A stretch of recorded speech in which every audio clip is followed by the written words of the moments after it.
Unlocked Door Radio here on UCY TV Productions, where our motto is dig deeper than the corporate media. Tonight, we have a very special guest. His name is Neil Sanders. Neil is considered an expert on the subject of mind control and has been studying the history of this dark art and its application by military, government intelligence agencies across the globe for many years. Neil has appeared on numerous television shows and made radio appearances in Europe and the USA. Neil, hello. Hello, Michael. How are you? Oh, pretty good. Hey, just opening it up, what got you interested in mind control? Oh, right. Well, I mean, it was all a bit sort of serendipitous, really. I did psychology and construction of media, or media production, when I was at university, and all the techniques that I've learned were all analog, so they're completely obsolete now, and were about 10 minutes after I finished them, basically. But the psychological aspect of it always interested me, as you probably know. There tends to be a bit of a bleed through in these two sort of subjects, like things like positioning of a person, drawing on archetypes for expressing a character in a very short space of time, the way that fonts or the way that colours, or just like the presentation of a mise-en-scene can actually sort of can affect you, can give you either sort of instinctive psychological messages or learnt cultural cues that can be sort of exploited and can tell a long story in basically one picture, essentially. And then from the back of that, I was also doing psychology, and so I was learning about things like the subconscious mind and how that can be influenced, and various other aspects of it, like repressed memories and that type of thing. And a friend of mine basically forced me to watch the film The Manchurian Candidate, and I didn't really want to because, you know, it was black and white and it had Frank Sinatra and Angela Lansbury, and I don't care about those people. But I was about 15 at the time. And it turned out it was fantastic, and I really, really thoroughly enjoyed it. And it opened up my mind to the possibility of, you know, double agents and, say, false flag type operations and mind control via hypnosis in this case. And what piqued my interest was the fact that basically it seemed plausible. You know, it wasn't doable just by telling somebody, but the mechanism was there whereby actually this is conceivable. I could see why they would be trying this sort of thing. You could see how you could influence a person like this. So I started to look at the available data, and actually there's quite a lot of declassified documents, particularly pertaining to the American mind control program, which was called MKUltra. And it transpires that far from being science fiction, this was actually something that both, well, certainly the US, the UK, Russia to an extent, and many other nations were actually very, very interested in the concept of mind control. And it basically boiled down to four broad topics. One would be the search for a truth serum. This is obviously very, very useful in some sort of interrogation scenario, or with a captured spy or a captured enemy agent or something like that.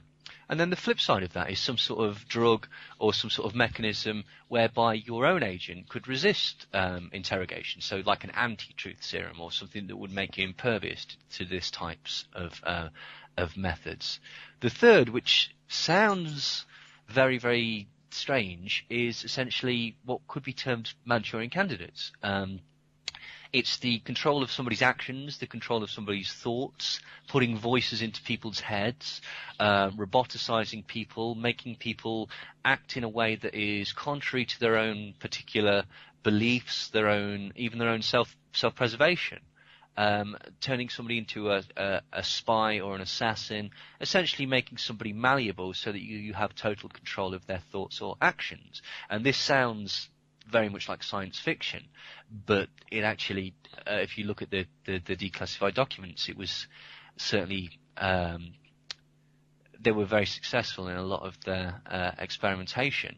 And then the fourth area, which is sort of broader, really is to do with public relations or propaganda. And they're actually the same thing as people may or may not realise. After the Second World War, or after the First World War, I think actually, Edward Bernays was getting into the concept of public relations. Him and people like Ivy Lee were making the perceptions of companies favourable so that people would buy things for pleasure rather than necessity. And one of the main aspects of this is, and still is today, is advertising and public relations. Now, public relations was initially called what it is, which is peacetime domestic propaganda, because that's really what it is. It's trying to change the way that you think about a product, or change your perception, or make you believe something that you hadn't necessarily believed before. Now, the problem was that propaganda has got the phrase propaganda has got a bad rap, thank you very much, Nazis and communists, because they'd just spent the last however many years explaining to the civilian population of the UK and the US that basically this is what is called propaganda. Propaganda is bad. So the irony is that public relations is actually the marketed phrase for propaganda, because they felt that they needed to propagandize the concept of propaganda and therefore call it public relations. Yeah, that sounds much. Public relations makes it just sound like it's a cooperation between the people that have power and the people that are maybe the voters. Well, I mean, the power of words is incredibly powerful. I mean, collateral damage. Collateral damage doesn't sound like anything we should really be bothered about, does it, to be quite honest? But what collateral damage is dead women and children. But it's a way of softening off the brutality of war, the brutality of an invasive force in a foreign land, and sanitizing that for the population back home. And this is done, in numerous ways, and it can be done on the flip side as well. During before the Second World War, the phrase isolationist was being put around in America, and like anybody essentially that didn't want to go to war or felt that America shouldn't be part of the war was called an isolationist, and this was deemed as a negative term, and something that would basically shame people into silence or to changing their opinion. Like, interestingly, the concept of the negative connotations of the phrase conspiracy theorist are a direct response to the Warren Report, which was obviously the investigation into the John F. Kennedy assassination. And basically because when the Warren Report came out, a lot of people were quite cynical of its findings and felt that it perhaps had not uncovered the absolute truth about the incident. There was a lot of dissent, and a lot of people talking about it and making sort of, questioning things, making anti-government sentiment and such like that. And so the CIA actually popularized the phrase conspiracy theorist to be used as a negative with a negative connotation, to be somebody that's not doing an investigation, that's somebody that's being very silly and stretching the truth and basically looking for things that aren't there really. And so, this is how language is used. It's incredibly powerful. Yeah, I mean, if you just use the word, I usually throw this out at students, and I say that I'll say, look up the definition of leadership and the definition of manipulator. And when they do, they're like, "Hey, wait a minute. In reality, there is not much of a difference. But if I say you're showing leadership ability, that's a positive thing. But if I say you're a very manipulative person, that's negative. Even though the definitions are pretty similar." Absolutely, yeah. I mean, this is the point. It can be flipped. Terrorist or freedom fighter is the other one, and that's what's clever about those is the construction of those phrases is they're incredibly emotive. Terrorist, we know what that is. We have an idea of that. Freedom fighter, we have a completely different thing. And it comes down to two things, really. I mean, how this can be best utilized in either something as simple as advertising or, excuse me, as nefarious as invading another country under a false premise in order to steal their natural resources. And that's the construction of imagery. Now, Walter Lippmann, who I'm sure your listeners are probably familiar with, in his book, I can't remember what it's called now. I've gone totally simple. But essentially, he said that the way to control... He was one of these people that felt that The general population, anybody that's below a certain sort of class strata and a certain wealth level, is not a responsible person, and they shouldn't be given any responsibility in life. They're essentially a braying herd, a huge sort of mass of people that don't really know what they're doing and respond mostly to sort of base instinctive drives and need to be controlled by the wealthy for their own good. So essentially the leaders of the Democrat and Republican parties in the United States. That's the ones. Yeah. It's curious how that's worked out, isn't it? But basically, he said that the best way to do this is is essentially to sort of hack the way that people decode the world. And it's just the majority of people decode the world through sort of what would be called they've learned it from other places, and they have pictures in their head. Most people have not actually seen something like a polar bear in real life or a panda or whatever, but you've been informed about them. You've perhaps seen one on the television or something like that. So you've got a picture inside your head. Most people have never seen or come across a terrorist. But if I say terrorist, most people have got now an image in their head. Where did that image come from? Because I'll guarantee that through no fault of your own, a lot of you are thinking of a guy with a turban and a beard. Now, is that necessarily the case? In some cases, yeah. But that's not the definition of terrorist. So how does that imagery get put into people's heads? And it's quite curious how essentially, he was saying that if people find a lump of gold that is, also a lump of metal that's coloured yellow, they will act as if they've discovered gold until they find out that it's fool's gold.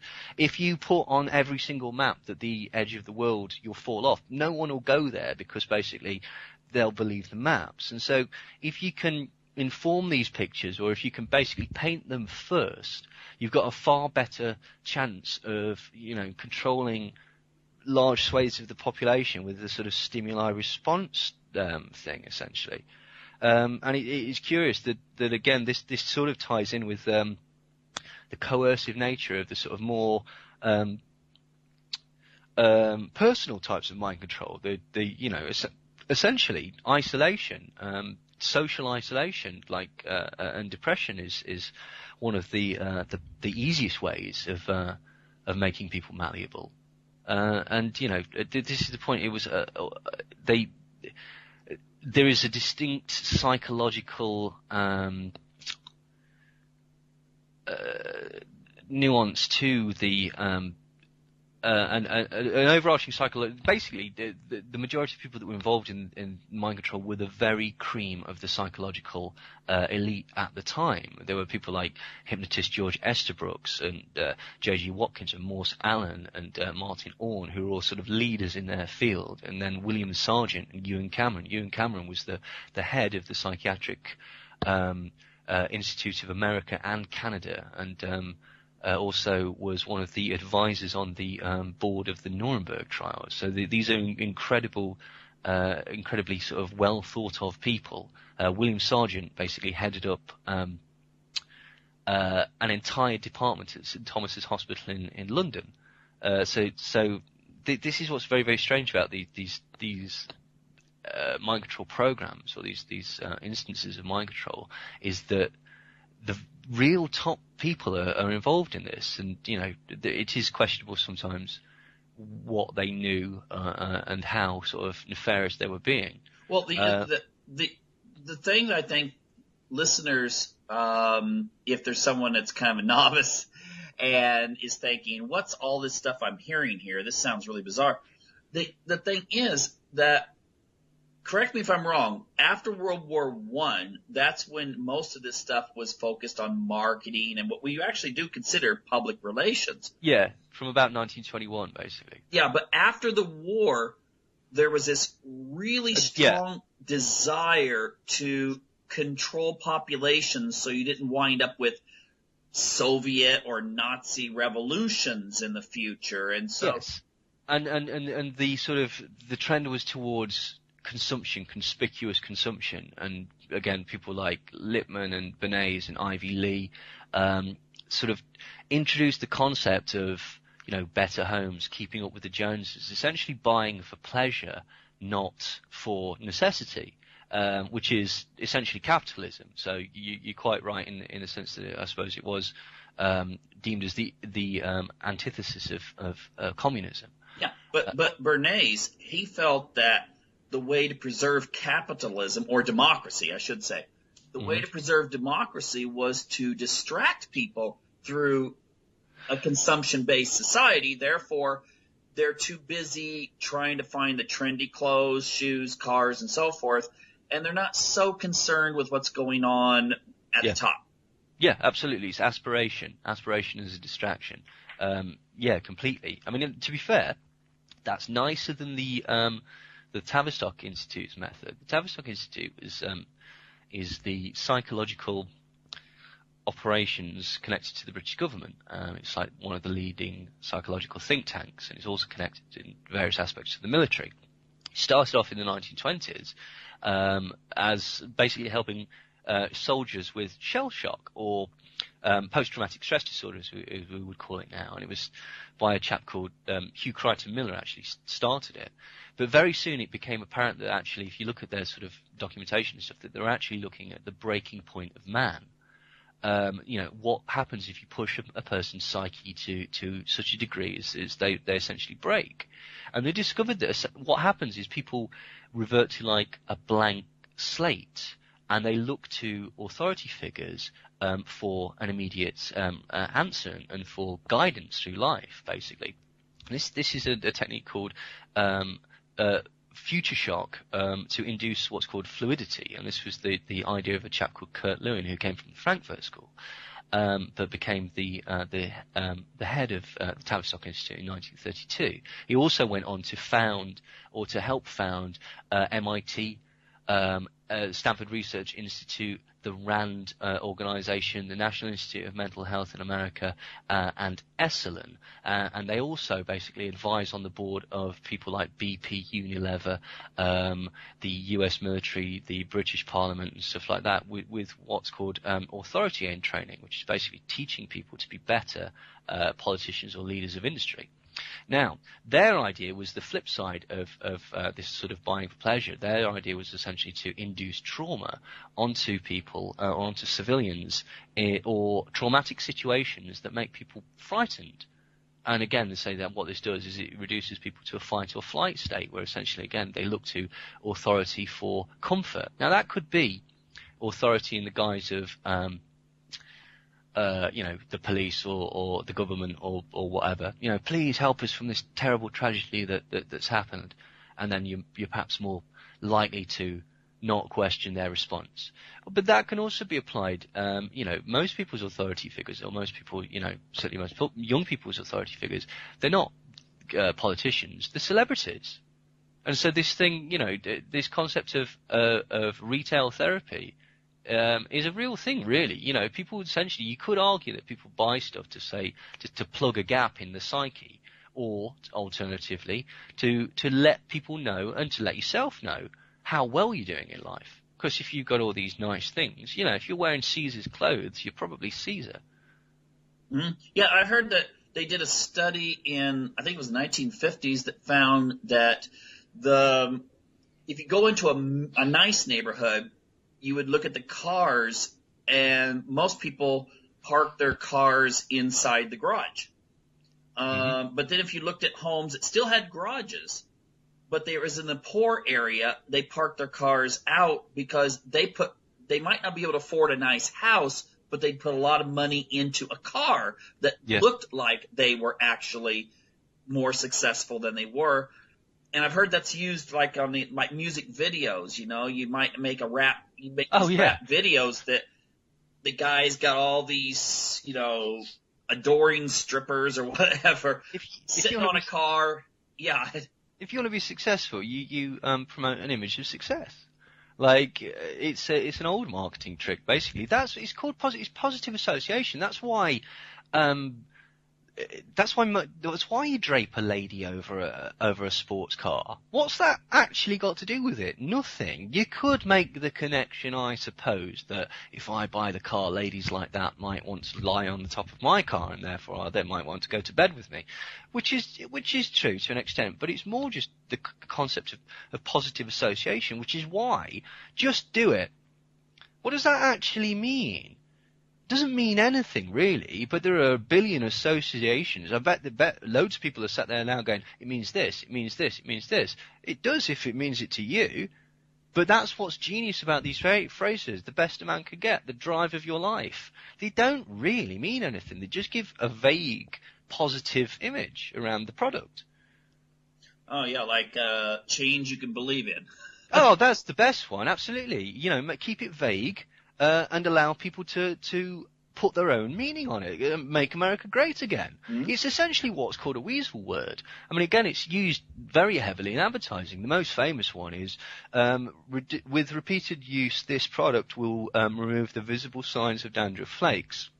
Now, what does that sentence actually mean? It doesn't mean anything, because every single word qualifies the other word, and every single word can have numerous meanings. Like, essentially, the concept of a weasel word is that it looks like it's sound, but actually, if you pick away at it, it's hollow. There's no innards to this word. So basically, let's have a look at that phrase again. So, with repeated use, what does that mean? Is that 1 billion times a day? How much should you use? Like, it never explains. What do they mean by reduce the visible signs of dandruff flakes? I know what you think it means. It means it's going to get rid of your dandruff. It doesn't necessarily mean that. Reduce, not get rid of. To what degree? What is the visual signs of dandruff flakes? What even qualifies as a dandruff flake? Yeah, it's like some candy in America. They have these like labels saying 0 saturated fat. Right, good. It doesn't, explain that if sugar is going to turn into fat. Yeah.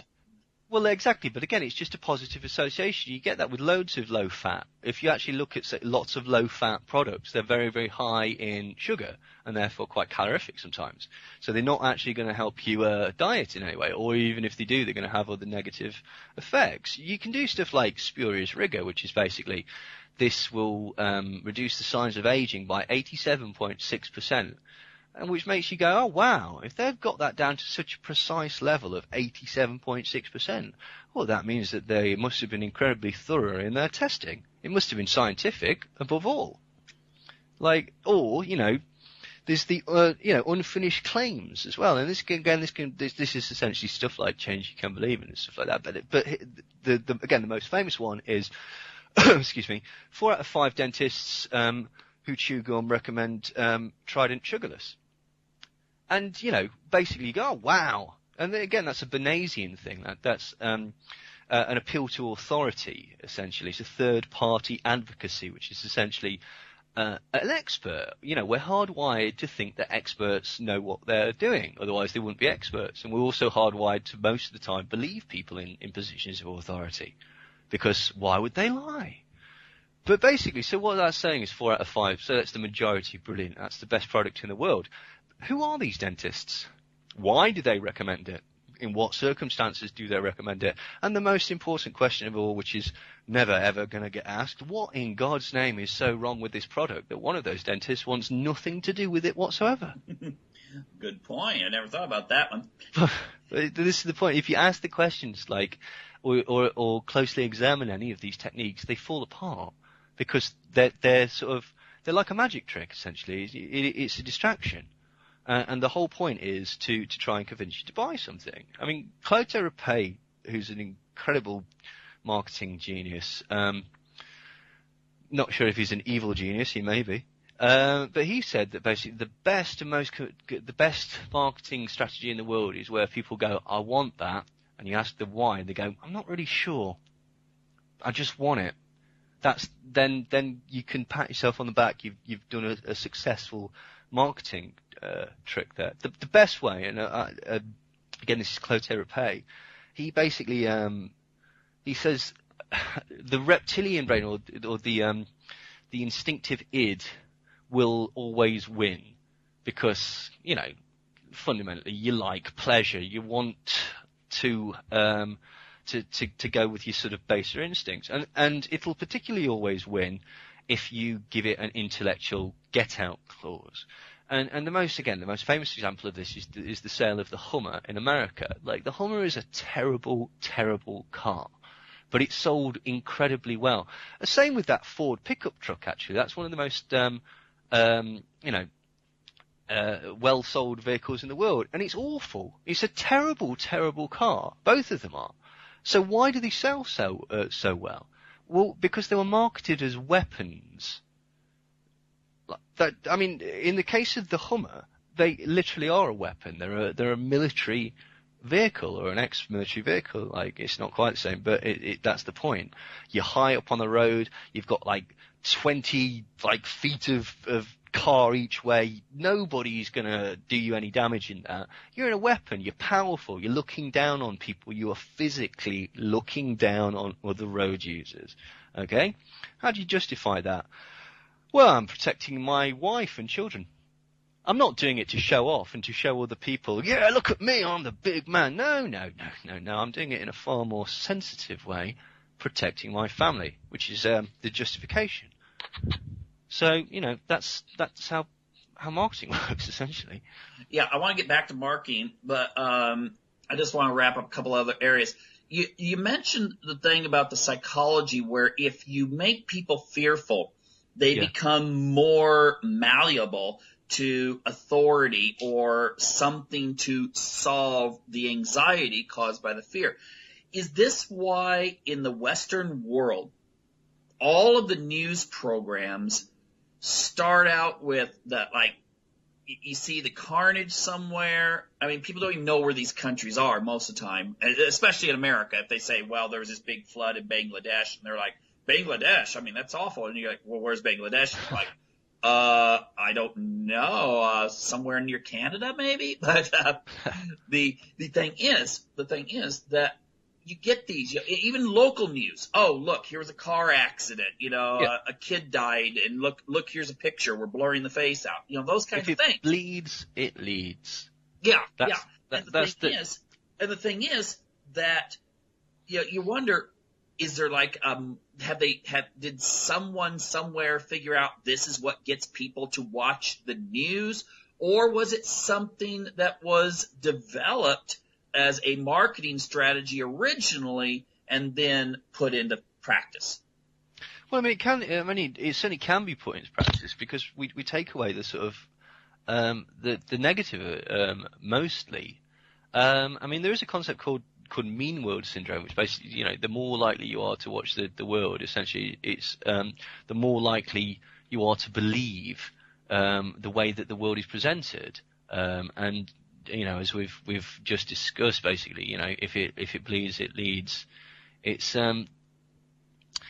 it's part of what's called cultivation theory, which is basically, again, the concept that you start to believe that the world as presented is far more violent, essentially, than it really is, because that's constantly what you're seeing on the news, and you start to take that for an accurate representation of life, and then basically people get afraid of the real world. The other way that works is that basically, for some strange reason, people always hang on to the negative words in headlines. So if you want to slander somebody, you ask a question like, I don't know, something that would be, is Hillary a racist?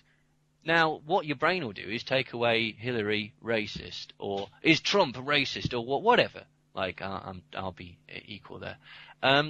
So you can slander people by simply asking a question over and over again. But, you know, it's very, very, very strange that yes, you know, we do get this sensational news. We do get these politicians that play on people's fears, and these are well-known techniques for controlling populations, basically, for influencing behaviour, and for getting your own way, essentially. It is a very basic propaganda technique, really. I mean, if people, as we've already said, like, people go into a fight or flight mechanism, And then what you do is you give them black and white options. Are you with us? Or are you with the terrorists? Well, I'm with you, for God's sake. Of course I am. Like, oh, right, good. Well, then you won't be, you'll be quite happy to go along with this. And yeah, so I think you're right. I mean, no one's ever come out and said, yeah, this is why we do the news. This is why we do it like this, because it's basically a way of browbeating populations. But, you know, it works. Even if it's by accident. Yeah, I mean, it's a template that just seems to be everywhere, and no one seems to have tried something different. And the commercials, at least in the United States, you have horrible news, like for 10 minutes. Oh, these people blew up. These people crashed. These people got this weird illness, you know, and this kind of stuff. And then you have these commercials with happy people buying stuff for like 5 minutes. You know, it's joyful. Everything's wonderful. In fact, in America, you can advertise drugs in the same way. Oh, ask your doctor. Side effects may include death. But, you know, I mean, it's thrown out there.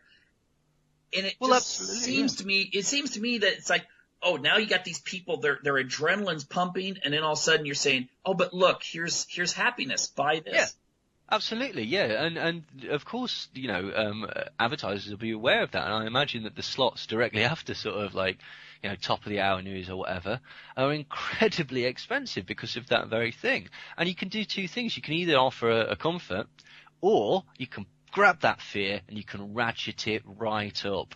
And that's usually done by very, very sort of innocuous type products like personal hygiene products. Because they'll always insinuate that basically you'll get the girl. Okay? Well, what's that actually saying? It's saying that you won't get the girl if you don't use this product. So again, it's playing on that fear. It's subtly playing on that fear. So you're absolutely right, yeah. They appreciate you're in this malleable state. And, I mean, you could even go so far as to say basically the concept of, just the act of watching a television, relaxing, doing something you've done a million times before, fixating with your eyes, in the right circumstances, it can drop you into what would be considered a post-hypnotic state, essentially, because your brainwaves slow down. Some people think that waves come out of the television. That's not right. I'm a professional hypnotherapist. Essentially, all you need to do to put somebody into hypnosis is to get them to fixate on something with their eyes and talk to them to the point where they relax and are distracted. And then you relax them and keep deepening it and deepening it and deepening it. And what that does is, if you hook them up to machinery, it shows that their brainwave activity actually slows. This effect also happens when people watch television. This is why a lot of people find that they fall asleep in front of the television, because they simply relax to the point where, it's nod off. But what does that mean? That means essentially a lot of the time adverts and television in general is having a conversation with your subconscious, particularly if it's just on in the background. And your subconscious has got literally no critical analysis. It just takes things literally and just runs with them, essentially. And so this is why all these techniques work, the positive association, the spurious rigor, the use of certain language, because you don't decode it, you just take the positive elements of it and go, brilliant. I don't know why, but I'm buying Trident gum tomorrow. And, it's a tried and tested method. Yeah, and this also explains why the politicians would then spend so much money on posters that are just slogans or like these cute. I mean, face it. I mean, you could take any villain of history, any villain, Countess Bathory, whatever, and you could, with the right advertising, you could make them look like the most wonderful person that ever lived. Oh yeah, absolutely. It's all about, again, painting pictures in people's heads. The control of information, the manufacture of consent, what is justifiable, what's not justifiable. Mm-hmm. I mean, now going back to Tavistock though, because is it true? And I've heard this. I'm not sure if it's correct, but I've heard some of the studies, some of the research that they do is just like so. It costs so much money. You could. The only people that would have access to this would be think tanks, corporations, and so forth. It's not just something you're going to go on the line and read their research. Oh, Yeah, I mean, they offer, they do authoritarian training to world business leaders, blue chip companies and stuff like that. They have clients that are blue chip companies, and they tell them what to do. They're advisors on management structure and such. So yeah, absolutely. I mean, and again, it's such it grew from one tiny clinic essentially into such a vast undertaking. It basically touches every aspect of psychological life, child psychology, the looking at the way that we school people, looking at work conditions, just absolutely every facet of psychology is examined under this broad umbrella in some manner or whatever. They were even involved in the propaganda of places like Crewe House and Wellington House, which were the propaganda houses that Bernays and Walter Lippmann were actually connected to, vaguely, helped with some of it. And bizarrely, these also involved people like Lord Northcliffe, and these are basically media magnates of the time, people who owned some of the more popular newspapers and the like in the UK and also in America as well. So you see this cross contamination of different disciplines for what they believe to be a good cause, essentially. And that's not to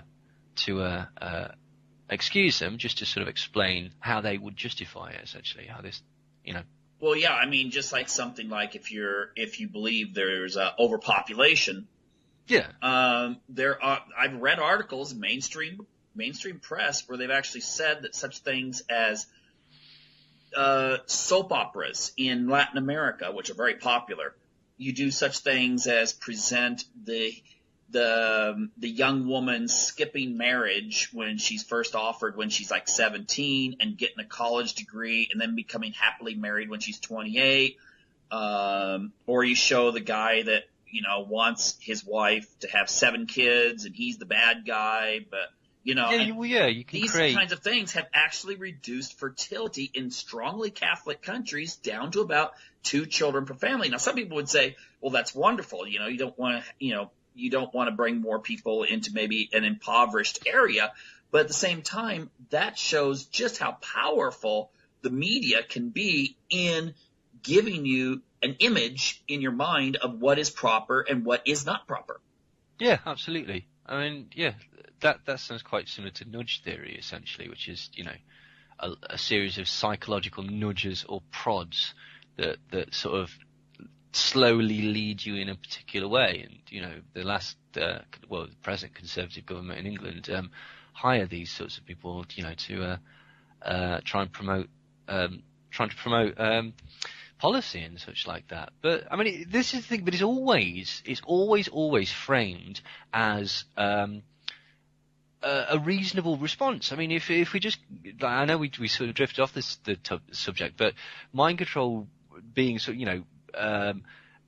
truth serums, torturing people, Manchurian candidates, the use of children as sex slaves, LSD experiments on the mentally ill and members of the public. All of this was justified, and all of this is absolutely 100% documented. All of this was justified because it was apparently a response to Korean and other Russian mind control, Russian and communist mind control programs that were apparently going on, making American GIs denounce their citizenship and join the communist order. And it transpired that this was all nonsense, that they were told to do this. There was no real sort of sophisticated mind control program in China or Korea. They just used isolation and forced indoctrination through beatings, essentially.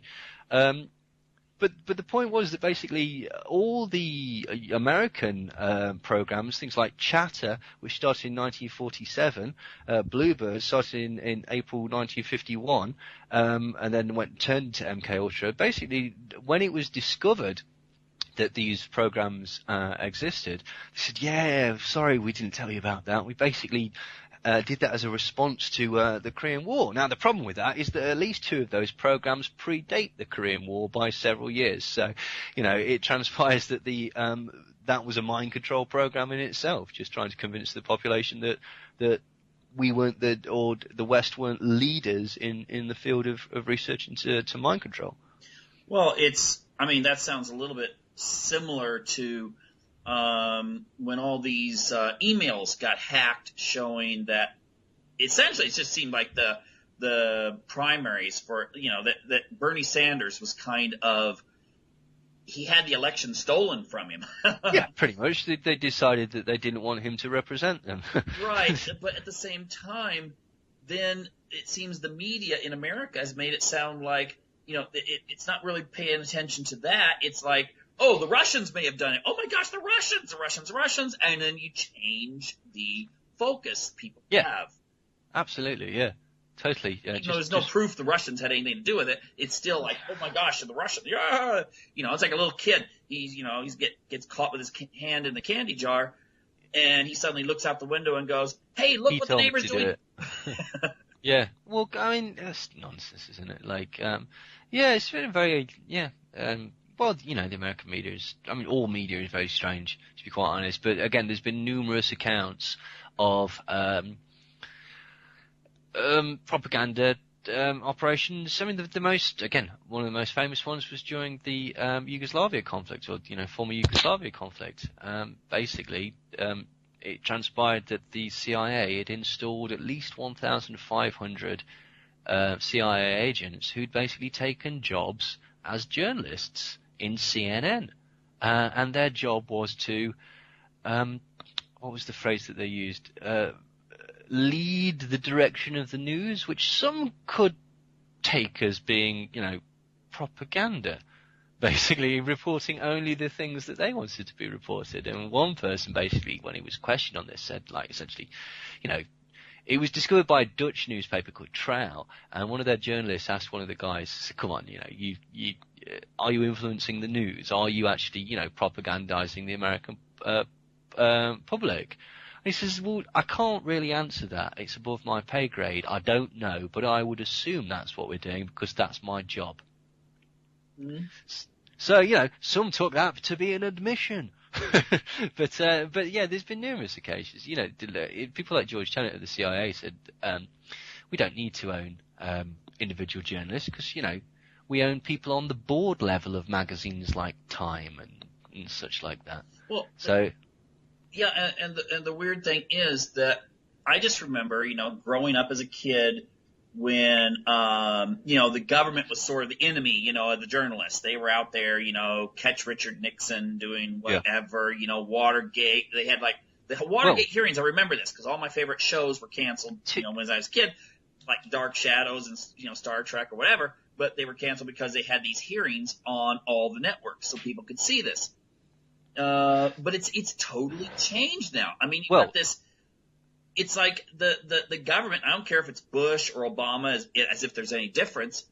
They come out and say, here's the news, and hand it to the journalist, and it's in a nice prepackaged folder. Well, and they all go out there and report it as if they've investigated it. Well, that's very true, but I'll just raise 2 points. Bob Woodward was a CIA agent that was there to get Carl Bernstein away from the real story. That's been admitted. Furthermore, when Nixon actually had that interview with Frost, Sir David Frost as he is now, in which he came out with it's not illegal if the president does it, and all this, which was seen as a tacit admissal of wrongdoing, or a complete admissal of wrongdoing. That was scripted by the White House. It was a publicity drive that was that basically served to weaken the president's public persona and therefore allow him to get away with it. So it's always been shifty. Yeah, I do a series of fictional books, but it's, I do social commentary within, and in the upcoming one, the main heroine, gets elected to Congress and is surprised when she makes friends with these really influential people, goes in for a network interview and gets the questions prior to the interview. And it's just like, well, what is this? Now that actually really does take place, doesn't it? I'm sure, absolutely. I'm convinced it does. And just to sort of wind it down, because I appreciate that. I'm not sure what your audience usually is used to, and I appreciate that this is getting into a bit of tinfoil hat sort of area. But basically, just give you two sort of ideas of how sort of media and other interests intertwine. Well, first off, at a board level, you'll get people like Time Warner, for example, are also in a conglomerate sort of relationship with people like Lockheed Martin and other British Aerospace and other weapons manufacturers. So there have been numerous cases whereby they have ignored or bumped certain stories that might be seen as detrimental to other interests on a board level. Because, well, for two reasons. A, because it's bad business, and B, because you could make the argument that if you're doing something that is detrimental to your shareholders, you are breaking the law. So there's all these sort of very, very strange things. It even bleeds into things like music. Tupac Shakur had his second album held back for quite a long time because of the same thing. Essentially, the parent company of his record company was Time Warner. And he'd made some statements that were he essentially said, we've got money for war but can't feed the poor. This was seen as incredibly detrimental against what could be deemed the military-industrial complex and certainly was harmful to shareholders. And so the record company held back a potential hit record for about a year, I believe. I may be wrong about that. Completely stupid from the perspective of the record company, but very sound from the perspective of their shareholders. Yeah, it's true. I mean, I've read that we're going to talk about entertainment here for the remaining few minutes. Mm-hmm. I saw it was in the British press. I don't remember which newspaper, but they reported that the Pentagon has a huge influence on movies that are made in Hollywood. And they can use that leverage that when you see the aliens come down, there's all these really cool jet fighters flying, and you're wondering, well, who is filming the jet fighters? Is this computer? Well, they have that leverage that, hey, you play by our rules, you get this and this and this. Yeah. How strong is that connection? Oh, completely. I mean, there's a liaison department in Hollywood that was set up via the CIA and the Department of Defense. Originally by George Tenet, who was the ex-head of the CIA. I'm not entirely sure who's involved now. There's a chap called Tom Secker, who is incredibly knowledgeable about this sort of stuff, and he does podcasts and stuff, and he's very, very good on this. But yeah, you can have anything you like, pretty much, from the American military. You can have aircraft carriers, you can have planes, you can have troops, you can have whatever you want. Same exists to a lesser degree with the FBI. Like, for example, Silence of the Lambs was given access to Quantico and the training facilities to be allowed to film. Why, you may ask? Well, because Clarice Starling, or the character of Clarice Starling, really, really boosted female applicants to the FBI and to all types of law enforcement. It was a recruiting tool. And this is the same thing with other films. You can use whatever you want, but the bottom line is the Department of Defense gets final rewrite of the script. And so there's been numerous occasions. There was I forget which, it was a relatively recent Bond film. And by relatively recent, I mean about 10 years ago. But basically, in it, something got stolen. Someone made a mess up, and originally it was supposed to be an American admiral or something like that. And this is, you're not doing that. You're not making us look stupid. Change it to France. But basically, they had to borrow something or they had to do some filming in France as well. So the French government said, no, you're not doing that. Like, that's ridiculous. Like, you're not making us look stupid. And so in the end, I think they made it Canadian. I may be wrong about that. But I may be wrong about the details. But the point is that there's been dozens and dozens. There's a book called Operation Hollywood that basically lists all the occasions whereby Hollywood has actually made these changes. And then there's other occasions, like at the height of his career, Kevin Costner, when he was really doing good business, like before he fouled everything up, when he was like a major sort of box office draw, he directed and starred in a film called 13 Hours, which was about the Cuban Missile Crisis. And basically he was denied. He refused to make changes to the script, and so he was denied any help to the from the Department of Defense. So it cost him a huge amount. Bizarrely, also that film wasn't really very heavily pushed by the parent company. So were Hidden Hands moving? But lots and lots of films that you wouldn't really realise are financed by the military, like Transformers and X-Men and the Avengers, because essentially they make explosions and guns and planes look cool. Yeah, I mean, it's not like they make the movie, but they have something to do with it. They get final rewrite of the script. It's as simple as that. Anything they don't like goes out. Anything they want to add, you have to do it if you want to use their stuff. It's really as simple as that. Mm-hmm. And they do it with television programs as well. JAG was sponsored by the Department of Defense. And occasionally they do sort of clever double bluffs where basically, like the Green Berets was the first to do this. That was obviously a recruitment tool for the Green Berets by John Wayne, and he did it as a favour to the military because he wanted to make the Green Berets look cool. But they purposely left that off the end. They didn't say thanks to the Green Berets, thanks to whatever, because they felt that would be too obvious. Just to give you an idea, the day after Top Gun came out, 1 million people signed up to the Air Force and the Navy. Wow. I noticed something too, and I don't know if it's just just coincidence, but for about the last 15, or a little bit longer, maybe 20 years, science fiction movies especially, I love sci-fi, Yeah. The thing is that they have more and more shown that, I don't know, when the aliens attack or when the troops go out to another planet, there's always totally 100% integrated male-female forces. Okay. And I'm wondering if that is not something that has been more promoted as a means by which, with volunteer armies, you boost females joining the military when there's all these role model Marine girls killing the nasty aliens. It certainly normalizes it to an extent, doesn't it? Like, absolutely.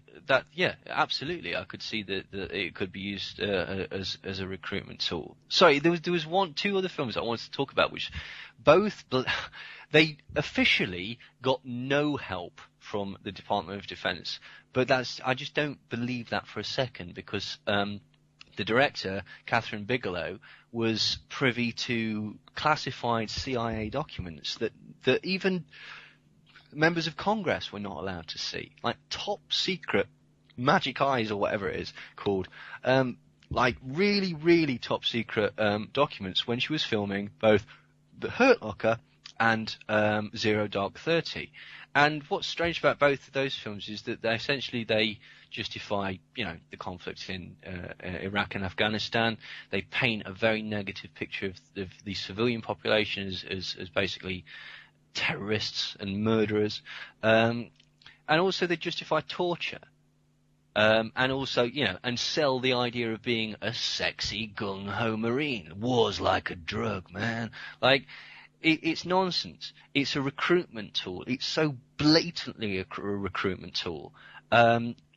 Actually, what was strange was certain people who actually do that job, that's portrayed in The Hurt Locker, came out publicly and said that this was a massively, massively irresponsible film. And it was only after that the Department of Defense came out and publicly said, well, we had nothing to do with it. It's like, well, yes, you did.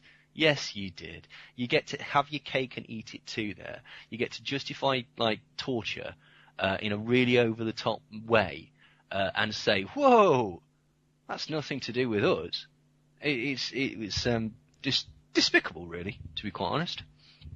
Yeah, and the reach of Hollywood. I mean, I've been in Tibet before, and you go into a restaurant and they're playing American shows. Oh, I'll tell you. It just reaches everywhere. I'll tell you how influential Hollywood is. How do you make a sword? The sword? Yeah, how do you make a sword? You've seen how you make a sword in films. You heat up metal, you hammer it with a thing. Oh, okay. And then what's the final thing you do with the sword to make sure that it's really strong? You plunge it into freezing cold water, don't you? Well, I think they did that on Conan the Barbarian. Well, they do it on every film. They do it on Braveheart. They do it on. It's the standard thing. You know why? Because it looks really cool. You know, if you did that, you'd destroy your sword. Also, there's loads of Hollywoodisms that are basically it's nonsense. That's not really how it happens. Anybody that's familiar with guns and such like that knows that people don't go yeah when they're shot. And you know the way that Arnold Schwarzenegger takes 10 bullets to the shoulder or whatever and then shrugs it off. Come on, it doesn't work like that. Like Hollywood is an incredible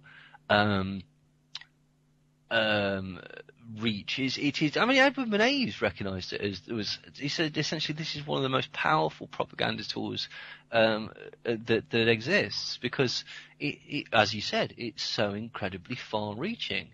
I mean, what's very interesting, and again, I'm sorry, we are drifting into paranoid territory here, but there was a definite shift from Russians being the enemy in action films like, you know, the first Rambo films and stuff like that, to Arabs being the films. There was a raft of films like Executive Decision and The Siege and Courage Under Fire and True Lies, all of which had the very top stars of the time, Bruce Willis and Arnold Schwarzenegger and Denzel Washington and all of these people, that all of a sudden pegged Arab people as or people from the Middle East as the bad guys, which was particularly embarrassing for the Rambo films, because in the second one the Mujahideen were his allies. But there is an argument that does culture inform real life, or does real life inform culture? You know, art imitate life, or life imitating art. Was that because basically all these people were like, well, this is the way that the zeitgeist is going. This is what is relevant in the world today, or you know, it's a bit of a chicken and egg conversation. But there's numerous books, like The TV Arab is a very good one, that basically discuss this and point out numerous occasions where, wow, this looks like very, very heavy propaganda that's not founded in a lot of fact. Yeah, we're coming up at the very end here. It's been very interesting. I'm going to call you back later, you know, in the future for another show. But how can people get more information about your books, your website, and so forth? Oh, right. Well, my website's called neilsandersmindcontrol.com, and you can get there's lots of videos on there as well of me on like previous radio shows and television shows and stuff like that. You can buy the books there as well. They're called Your Thoughts Are Not Your Own, Mind Control, Mass Manipulation, and Perception Management. And then there's Volume 2, which is Marketing, Movies, and Music.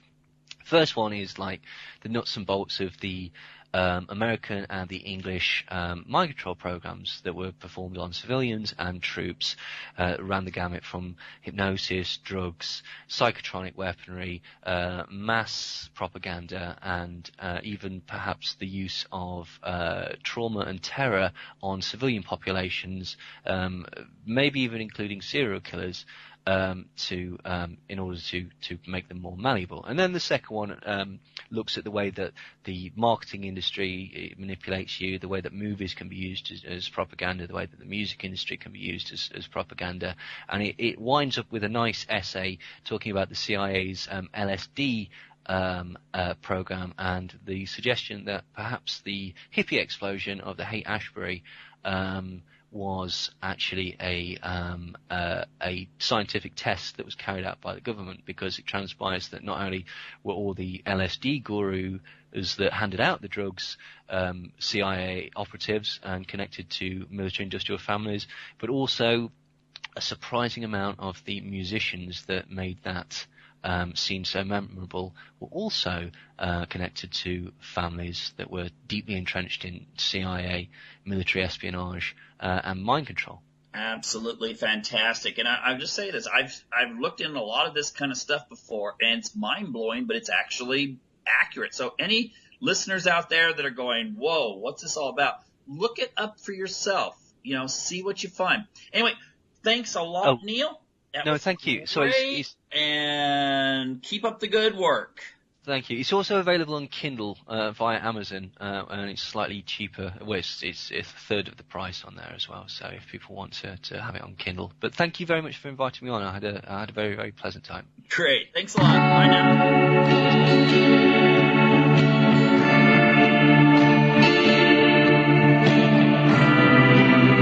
This is Ozzy Skateboard, and you're listening to UCY.tv.